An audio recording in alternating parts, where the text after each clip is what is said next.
For the first time in 46 years, the Team USA men's hockey team are gold medal winners and captained by a player from Arizona. That's right. Welcome into a special edition of the PHNX Hockey Podcast. I'm Leah Merrall here with Steve Peters, and we had to get together because Sunday marked a monumental occasion, not just for USA hockey and the history of the Olympics when it comes to men's hockey, but for Arizona as well, because this Team USA men's team had so many ties to Arizona. They made history, and those guys from Arizona will always be part of that history, Petey. Yeah, I think it's interesting that you go through, the last time Team USA wins a gold medal is 1980, a team full of kids from Michigan, Massachusetts, and Minnesota. And you look at Team USA and all of the connections that come back to Arizona. Yep. Arizona. And without the guys from Arizona, there probably isn't a gold medal celebration. It's unbelievable. I mean, this has been a journey for this Team USA men's hockey team that they've been on for 46 years, trying to reach that pinnacle again. And it finally happens. And not only are there multiple guys with Arizona ties on this team who we will all talk about, but we have to start with, I think the most recognizable one, the one that is representative of Arizona hockey, is Auston Matthews. And not only was he on this team and a big part of this team, he was the captain of this team. That's a massive deal to be not only, on a team, but a captain. And Auston Matthews had a really great tournament. He had 3 goals, 4 assists, including an assist on USA's first goal in the gold medal game on Sunday. He was 3rd on Team USA in points during the tournament, 9th in points among all skaters throughout the Olympic hockey tournament. 2 of his goals were power play goals. So he was not only the captain, he was an impactful player for Team USA. Yeah, it's funny because you get labeled as a player, whether it's in college or pro or at the Olympics. Oh, you can't win with that guy. Can't win with that guy until you do.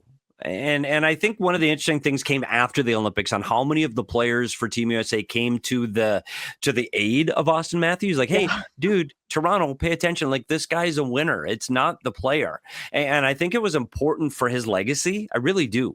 In not only as a player, but as a leader, as a captain, because he's the captain of the Toronto Maple Leafs. And I've heard that. I've heard it in circles. Gosh, I don't know if he's a captain. Well, he was just captain of the biggest team and the biggest victory this country has seen in over 40 years. So, and the players to a man said that how important he was to have in their leadership group. So I think this is a big step for Auston Matthews in his career. And I think it was really important for him to get this and for his future and his legacy. I think it's important. And I do think he was a huge part of this team. And people say, wow, when's he going to wake up and score? Dude, he's 3rd on the team in scoring. Tied for 2nd with Jack Hughes. Like, I don't know what you want him to do. Hey, he got 1 game-winning goal. You mentioned the 2 power play goals, tied for Tage Thompson with the most power play goals on this team. All of those things together with the C and how much pressure that put on him, I think this really cemented his legacy as a winner in hockey. Yeah, I agree. And, the exchange you were referring to after in the post-game presser, he was asked about, how winning will help him move forward. And Jack Hughes actually said, it doesn't matter what anyone says. Now Auston Matthews is a winner. And then Quinn Hughes jumped in and said, that's what the Toronto media should be talking about. Auston led us to a championship. And that he did. Despite, the NHL players haven't been in the Olympics since 2014. Auston Matthews wasn't even drafted into the NHL until 2016. So it was his first opportunity to be on an Olympic roster, his first opportunity to be captain of, the men's USA team on an Olympic stage, and he performed. Yeah, and it's funny how important this was with NHL players there. We talked about Matthews leading a team that, hey, they've been in the Olympics before with NHL players, and the Americans have got 2 silver medals to show for it. Canada's got 3 golds to show for it. So I think it was important as a country, as a hockey nation that we're trying to say that we are a hockey nation here at USA. I think it was important that they were able to bring home the gold, and more importantly, do it with a kid that trained and grew up in Arizona. Like, yes. It is absolutely mind-boggling to think that. I would have never believed that. I'm a Minnesota kid through and through. Hey, that's where hockey comes from, and the Midwest, the North, that's hockey, not the Southwest. And that narrative's changed. And I think Auston Matthews is one of the players that has helped change that narrative for a nation. I think a lot of weight on his shoulders about showing that kids outside of traditional hockey markets can make an impact. And this has done a lot for hockey just in Arizona, but across the country. And I do think we are going to see another awakening of youth hockey kids coming up soon. For sure. And, the fact that it said like on the Olympics website, his hometown, Scottsdale, Arizona. And I don't know if you noticed this, PD. I did throughout this men's tournament. I felt like every broadcast, not even the Team USA games, but either Arizona or the Coyotes came up, at least on the NBC broadcast, at least once per game, like whatever game it was, whether it was, talking about Milos Kelemen playing a stint with the Coyotes or looking ahead to Team USA's game and referencing Auston Matthews. And that was always tied up with Arizona. There were broadcasts that mentioned Arcadia Ice, talked about Auston Matthews and his impact on the Valley. So just to know that like so many people were turning in to those broadcasts to watch Olympic hockey and hearing about Arizona hockey. When you talk about the NHL to Arizona initiative and, trying to get Arizona in front of people when they think about the NHL and NHL expansion, like I think this did that successfully. Yeah, and I think it's important to hear positives about hockey in Arizona. We're so accustomed to it, but at PHNX, hearing the negative about Arizona hockey all the time. Oh, they got a minor league building. They're playing in a college barn. They shouldn't have hockey there. They don't have a fan base. Hockey doesn't belong there. Like we've heard it for years. And it's just nice to be able to put all that aside and go, hey, the captain of the team that just won the gold medals from Arizona. And I think that should have a level of pride for kids here that are playing youth hockey, kids that are playing high school hockey here. Heck, talk about the adult leagues that my son's a part of. You don't think that they were at a tavern at 6:00 in the morning as a team watching this game? It's important to people here in Arizona that are participating in this sport. And I do think it's a moment of pride for people that are from Arizona saying, hey, there's some of us out there. And I think that was big for hockey here in Arizona. And again, it's just nice to have something positive about hockey in Arizona. So I was thrilled. I was stuck to my TV for the last 10 days. Yeah, absolutely. And you mentioned people going to a bar to watch the game. Shout out the businesses in the Valley, whether it be bars or restaurant. I started a list on my Twitter account just because people had been asking, where can I watch? And then as I kept adding to the list, more and more people kept reaching out. And the list got really long of businesses, restaurants, bars opening really early on Sunday. And not only opening early, but then I was getting sent pictures of people like fully packed houses at these places. So people, yearn for community. I think hockey creates amazing community. We've seen that here in the Valley with the community that we've been lucky enough to be a part of, PD. And I think that's the thing that we miss without an NHL team here, but it doesn't mean that it can't still exist. And I think that's kind of what this whole experience showed me. So it was really, really, I was going to say, what's the opposite of disheartening? Heartening? Is that a word? I guess. I don't know. We can use it. Make it up. Sure. Craig's not here. We can do what the heck we want with the English language without Craig here correcting us. You're right. My son went to a place and he sent me a video of everybody singing in the bar. I'm stunned. Like I didn't make it to the tavern at 6 a.m. Sorry. Yeah, I was awake and I watched. I just did not. I couldn't. I did the commute from my bed to my couch, so that was the best I could do. I couldn't do it. I was running pretty hot, and one of the things about being involved in hockey and a lot of the people that I work with or have worked with over the years are Canadian, and this is a big deal when it's Canada versus U.S. And I just wasn't up for being around people. I needed to be in my little bubble at home, and I don't cheer at games anymore. I don't jump up and down. I don't. And I don't want to say I'm jaded, but I'm jaded. I've seen so many games. You're jaded? I know, but I don't. I go like people go, aren't you in it? No, they scored, cool. But this, I couldn't sit down. I didn't sit down for a couple hours, and I just walked watching the game. And then when Hughes was able to score that goal, I was literally jumping up and down and screaming. And I don't know, honestly, the last time that I've done that over a hockey game. It was different. Awesome. It was more than a hockey game. And I think, I do think that it's it was important for Team USA to win at this moment right now. I really do. And I think them beating the best collection of teams, of players that might have been assembled since you're talking Gretzky and Lemieux, like that Canadian team was very, very good. And for the Team USA to be able to get through that, and then, let's face it, they were able to hang on through the last 40 minutes to get a win was incredibly impressive. Well, Auston Matthews, he's synonymous with Arizona hockey, but there was a few other guys on the list who made an impact as well. Tage Thompson, who of course was born here in the Valley, and he, bopped around his whole life, but he's an Arizona hockey guy. He spends his summers here training. His dad, Brent, was on the Roadrunners of the IHL for many years. And actually, fun fact, I learned, played one game with the Coyotes in the 96-97 season. And Tage Thompson, of course, was born in 1997 here in Arizona. But he was impactful for this Team USA as well. 3 goals, 1 assist, and he also had 2 power play goals. So including a goal in that game to send Team USA to the gold medal game. Yeah, Tage is one of those guys that I know his dad, Brent, I played one game with Coyotes a year before I started working this. I don't know Brent, but again, it's another. Let's talk about Tage, and Tage moved around a lot. His dad played in a lot of different cities. He was born here, but he played most of his hockey all over this country. But when the season is over in Buffalo and it's time to set up shop for the summer and train, he comes to Phoenix. Like, hey, this is where he goes home to. He goes home to Arizona. He and his brother both train in Arizona. You see them.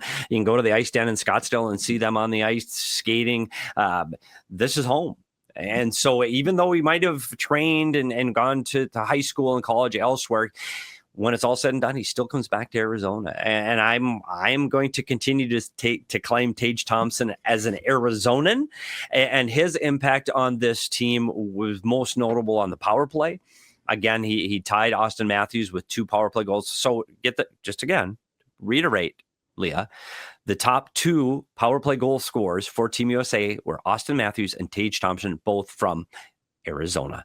And I do think he has a great impact on the team. He's a guy that got left off of the 4 Nations roster, and I thought that was a misstep by Team USA then. And I think you saw what he could bring. He brought offense, he brought physicality, he brought size, played a lot of minutes for this team, and I think it was an important player.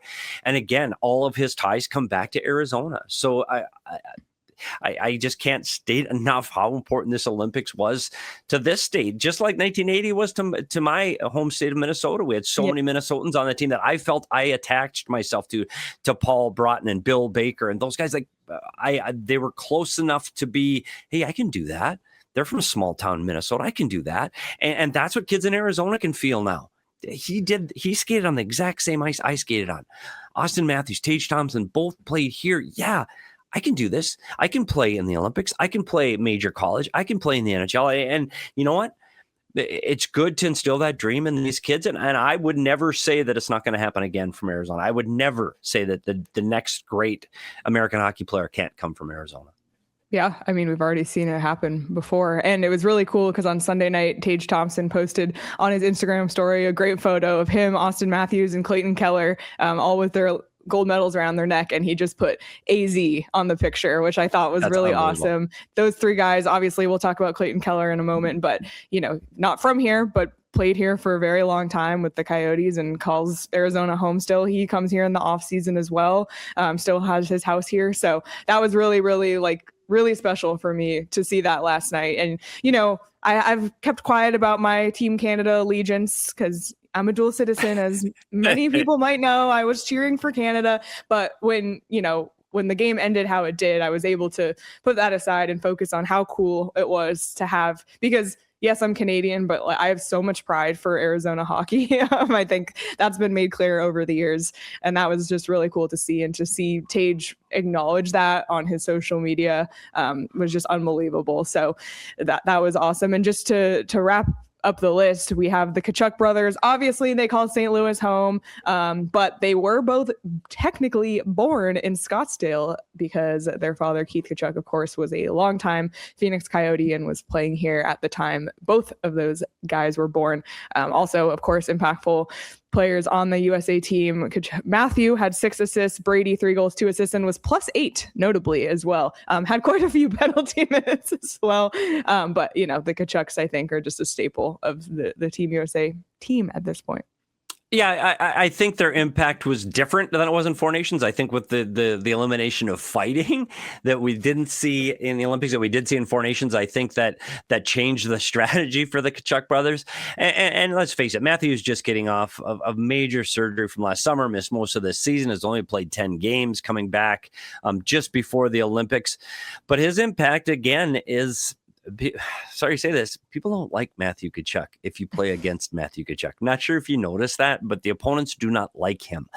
That's a guy you want on your team. That's a guy that you want to go to war with, a guy that wears that USA so proudly that literally would do anything to get that win. And I think that came through in the way he played. Brady, on the other hand, was very impactful offensively. I think you saw a different player at times, was the best forward for this American group during this tournament.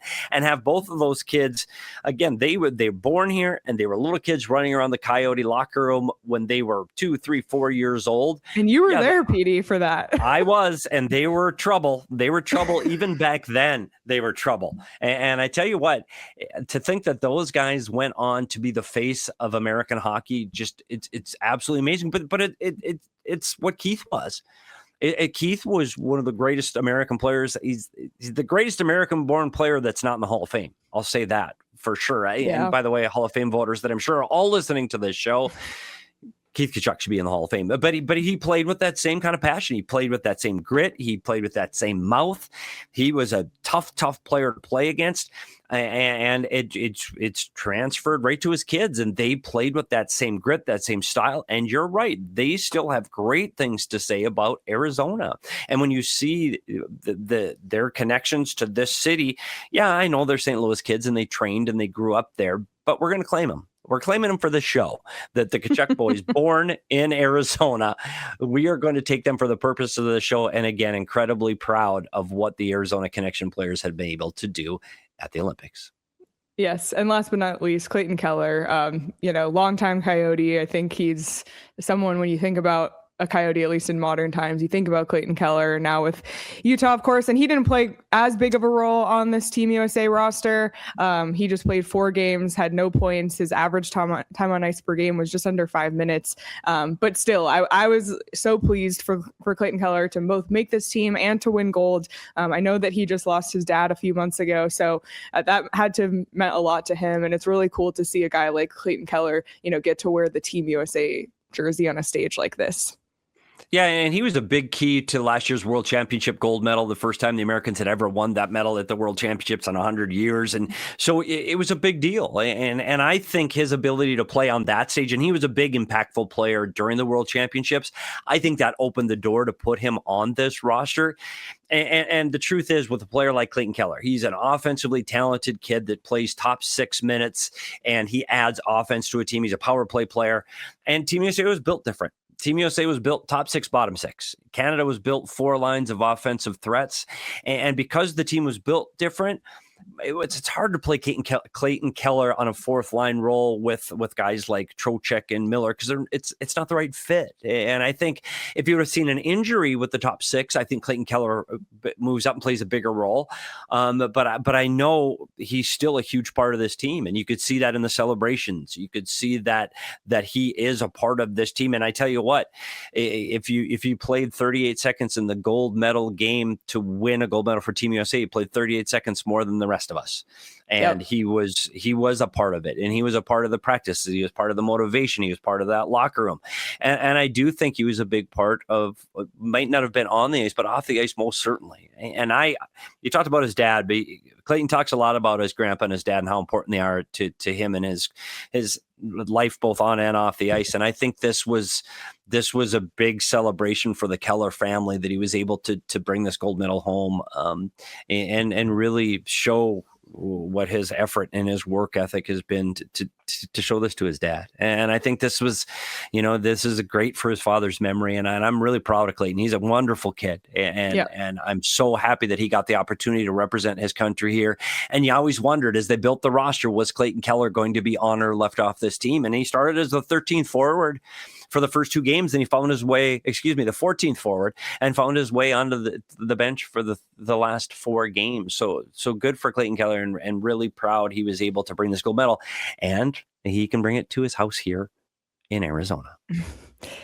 Couple other things I want to mention. First, these guys, and especially Auston, since we'll claim him as the main representative of Arizona hockey on this Team USA men's team, not the first Arizonan to bring an Olympic medal for hockey home to the desert. Of course, Lyndsey Fry was the first Arizonan to win an Olympic medal in hockey. She won a silver medal with Team USA in 2014 in Sochi. So, I mean, we have to shout out Lyndsey because she was the first to do it, obviously, to bring home gold. An American man hasn't done that in 46 years, as we've already said. But on the subject, you mentioned, could the next great men's player be from Arizona? Why not the next great women's player? And I think we're seeing that just with the growth of women's hockey in the U.S. as a whole. It's one of the fastest growing sports in the United States, girls and women's hockey is. And also to see the Team USA women's team win, I think that was inspiring for a lot of girls. We've seen the growth of youth hockey here, of course, with the Arizona Kachinas, and to see people in that program, reaching heights that before was kind of just, it's just a fun thing to do. And now it's a really competitive program. So it's just like all of it's inspiring. I didn't want to leave the women out of the conversation just because there were men on this team that had Arizona ties, when I think that we could see, I wouldn't be surprised if the next great women's hockey player was from Arizona, PD. And if she does come from here, it's going to have a lot to do with Lyndsey Fry for 2 big reasons. Like you said, she did become the first Olympic hockey player from the state of Arizona. And that's an incredible feat, because you got to look, when Lyndsey Fry was growing up, women's hockey, boys hockey was behind the 8 ball. Women's hockey and girls hockey just was really, it was almost an afterthought. I don't want to say that derogatory. It just they were still finding their way. And now Lyndsey Fry has, exactly, she's gone to the Olympic Games, and she's brought her knowledges and her experiences back here to Arizona, and the Kachina program that is nationally known now. Nationally across this country, it's going to national tournaments, and they're playing for nationals in the USA hockey competitions, all because of Lyndsey Fry. Like, she puts the time in on the ice, off the ice. She has built this program basically from the ground up, and now they're competing at a national stage. And you're right, absolutely. Could the next women's gold medal winning hockey player come from Arizona? Absolutely, they could. And if they do, it's a lot to do with Lyndsey Fry and her motivation, and more importantly, someone to look up to. They go, hey, I can do that. They did that. And I think, Leah, you and I have talked about this, not just in sports, but anywhere. We look up to role models that have come before us to do the things that we want to do and want to do well. And it makes it easier, or it makes that path attainable, when we can look at somebody and go, they did that, I can do that. And I think Lyndsey Fry, Auston Matthews, Clayton Keller, Tkachuk, Tage Thompson have all given Arizona kids that, hey, I can do this, I can do that, and keep the dream alive. I think it's incredibly important, and I'm incredibly proud of all of our Arizona athletes, and this is fantastic. And to think there's Arizona's in the Winter Olympics, what? I know, it's a great story. Exactly. Well, if you're feeling inspired by any of this and think, could I be the next great hockey player from Arizona? You can try hockey for free on Saturday, March 7th at AZ Ice Arcadia, 1:15 to 3:15 p.m. It's an event put on by USA Hockey where you can literally just go learn, try to play hockey, learn to play hockey. And it's going to be in Arizona, like I said, Saturday, March 7th at AZ Ice Arcadia, 1:15 to 3:15 p.m. You can visit tryhockeyforfree.com and you can search our region, but I will also put the direct link in the description of this video. So check it out. And as always, as we always talk about, make sure, you're keeping Arizona at the forefront of the hockey conversation. If you're looking to make a difference, you can reach out to your local representatives. We want the NHL back, but also invest in youth hockey here in the Valley, help, create that next generation. And there's a lot of really, really, really great people here doing a lot of great work to make that happen. Yeah, Leah, I got to tell you, this was a lot of fun because you and I have done so many shows over the last 2 years that have not been fun, and they've been difficult to get through. And this one is just fun. We're celebrating the game of hockey and its roots here in Arizona. So I appreciate you picking up the phone and giving me a call. And I've said this all the time: if anything happens in the hockey world in Arizona, make sure you're following PHNX hockey. Because if it happens in hockey and it has anything to do with Arizona, that's the place to find it. Absolutely. You can give us a follow at SPeters Hockey on Twitter, at Leah Merrall on Twitter. Make sure you subscribe to PD's YouTube channel, Inside the Coaches Room, if you're looking to learn a little bit more about how the game works. And make sure you subscribe to the PHNX Sports YouTube channel, because like PD said, whenever there's Arizona hockey news, we will be here going live. And make sure you subscribe to the PHNX Hockey audio feed wherever you get your podcasts as well. PD, it's been a pleasure. Hopefully we get to talk more about great Arizona hockey stories again soon. But until then, everybody have a great rest of your week.